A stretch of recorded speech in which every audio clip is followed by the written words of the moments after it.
So, tayo po ay mag-coffee. Okay, kalahating kape. Nescafe coffee.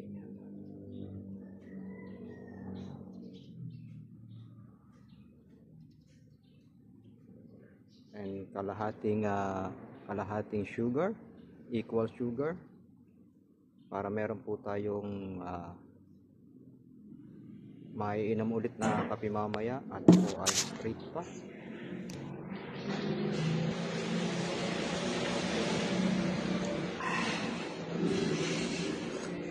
Sarap ng aroma.